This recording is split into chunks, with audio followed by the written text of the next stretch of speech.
Hello children, I hope you have practiced the diagram of the nerve cell, and I assume that now you know what a nerve cell is comprised of. So today we shall proceed further into this chapter, that is control and coordination, and we shall try to understand a little more in detail about the nervous system. So to explain and make things easy for you, I have put a flow chart here. So please look at the blackboard. This is the human nervous system, which comprises of the central nervous system, also known as CNS in short, and the peripheral nervous system, or the PNS in short. The central nervous system comprises of the brain and the spinal cord, while the peripheral nervous system comprises of the voluntary nervous system and the involuntary nervous system. Now the voluntary nervous system is again divided into two types, or comprises of the cranial nerves, as the name implies. Okay, it is the nerves which arises from the cranium, while the spinal nerves which comes out or arises from the spinal cord. While the involuntary nervous system, it comprises of the sympathetic nervous system and the parasympathetic nervous system. Well, today we are going to confine our discussion into the structure of the brain, and we shall look and try to understand how to remember the different parts of the brain.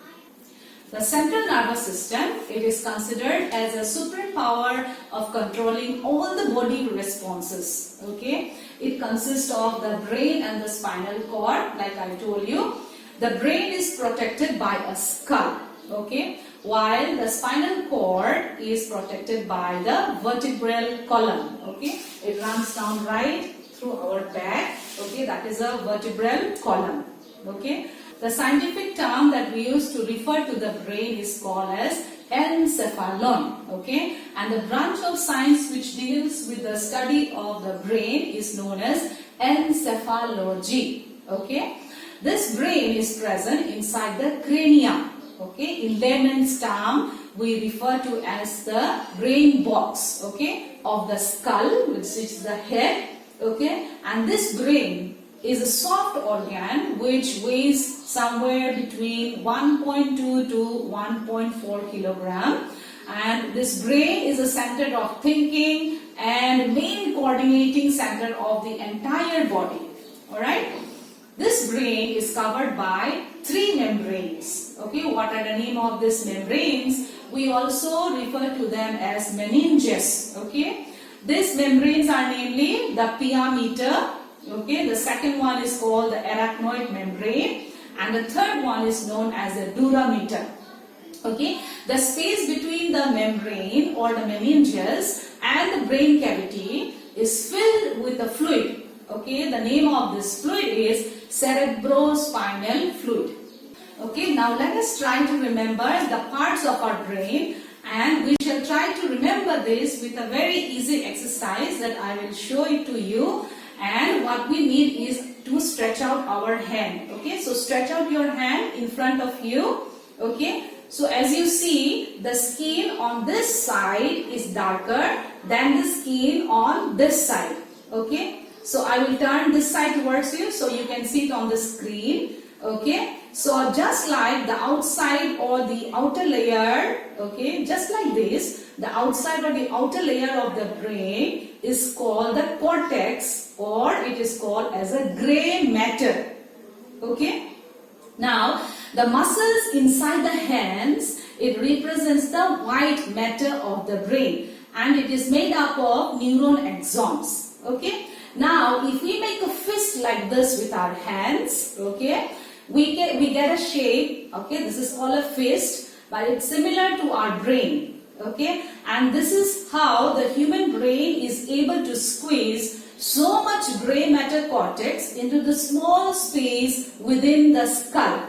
Okay, now if we take our hands and cross our wrist in this way, okay, I'll show you this way. Okay, and we will make the back of our hands, that is this fist, okay, around here, touch each other. Okay, this will help us to remember, okay, that the left hemisphere of our brain controls the right side of our body. Okay, that means the left hemisphere. Okay, this is the left hemisphere controls the right side of our body. Okay, while the right side of our hemisphere, okay, the brain, okay, controls the left side of our body. Alright? Okay, now look over here.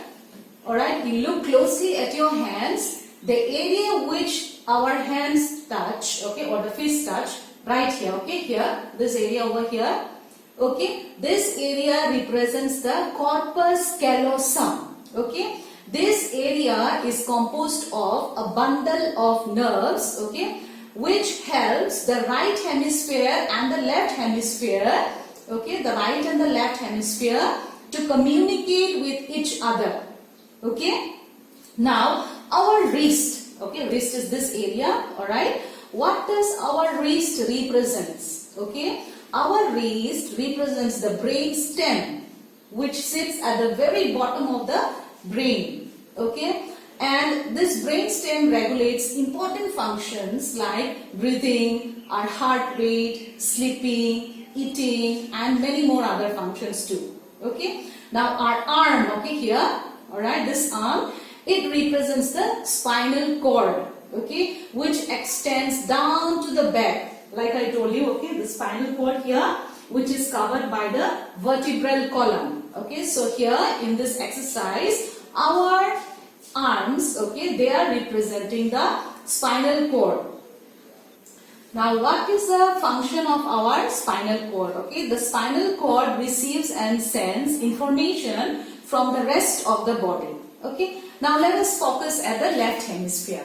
Okay, here is a fist again. Put your fist in front of you. Okay, our four fingers, 1 and 2. Okay, these two fingers, our front fingers, they represent the frontal lobe.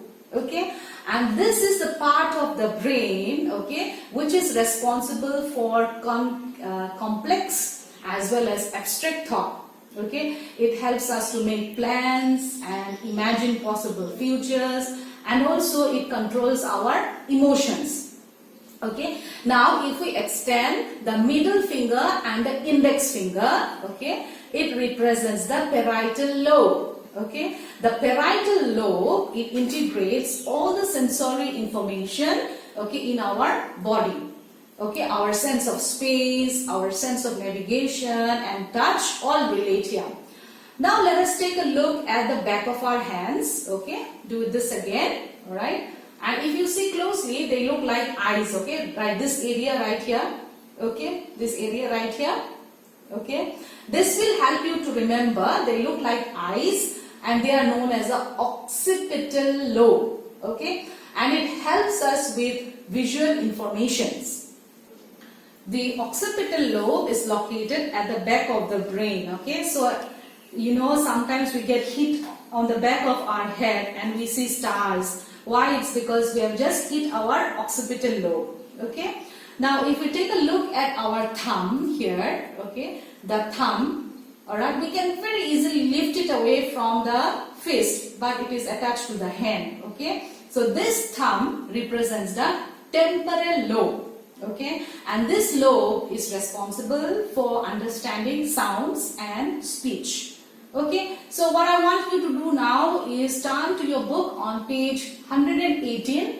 There is a structure of a human brain. I want you to draw that structure on the left side of your biology notebook. Okay, label out its different parts and practice this diagram at least 3, 4 or 5 times. Okay, and then in the next class we shall proceed further into this chapter. Okay, till next time, take care, stay home and stay safe. Stay home, stay safe, do it for yourselves, do it for your family, do it for India. Let's break the chain of COVID-19. Hum Hong Ye Kamyab. Jai Hind.